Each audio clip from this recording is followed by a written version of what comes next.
Here's the Secretary of State, Tony Blinken, at a press conference with Israel and the UAE just yesterday. We will look at every option to deal with the challenge posed by Iran. We continue to believe that diplomacy is the most effective way to do that, but it takes two to engage in diplomacy, and we have not seen from Iran a willingness to do that at this point. But then you have Robert Malley. He's the lead negotiator yet again when it comes to Iran and the nuclear deal, if you will. He was the lead negotiator for President Obama.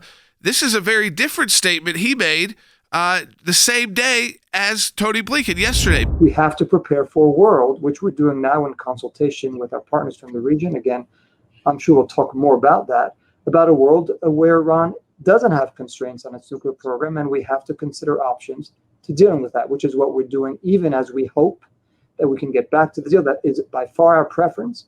But as I said, Iran is giving us its answer by what it's doing and not doing every day, and we need to take that into account. That would mean an Iran with zero constraints on a nuclear weapons program. Are we at a situation now where, as Iran ups the ante and the United States lowers the pressure, which is precisely what's happening here, are we at a situation where what we're going to see develop, is a nuclear region? And that bodes for a lot of problems. The way I'm reading this, Rick, is that this is a way that the Biden team is trying to ultimately sell this to the American people. Like, if we don't give them $10 billion, if we don't do what they want to get back to the negotiating table, we will have an uncontained nuclear Iran. This just harkens back to the Obama negotiations, where everyone on the U.S. side that was involved messaged constantly to the American public and to the public in the Middle East was that we want a deal. And the goal was a deal. And when you walk into the room and you actually announce that you want a deal, the other side hears that you're willing to do anything as long as there's a deal. And they have us over the barrel because the Biden team is desperate to pretend like they've come to an agreement. And that's where we are with the Iranian regime. The Biden team wants consensus with the Iranians, which means they're going to stake out a position, we're going to stake out a position, and we're just going to cut it in half. And that doesn't protect America. It doesn't protect Israel. It's a dangerous, slippery slope. Take a listen. Here's Malley again. They're ready to not only this sounds more extreme than just the $10 billion in frozen assets back to Iran.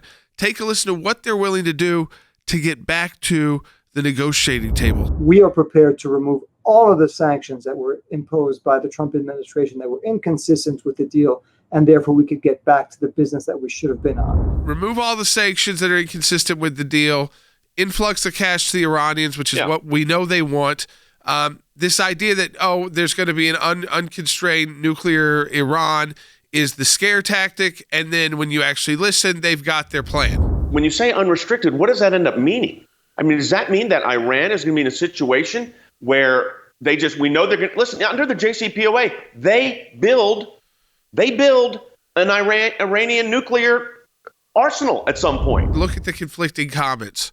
Is this the way the Biden team is attempting to sell this to you, the American people, who don't like this Iranian nuclear deal, who don't trust the 2 pages of bullet points that was initially negotiated out, who know that the inspectors were never able to do their job? How do you sell to the American people that it'd be worth, unfreezing $10 billion in assets to go to the Ayatollah and the Islamic Republic of Iran? You scare them.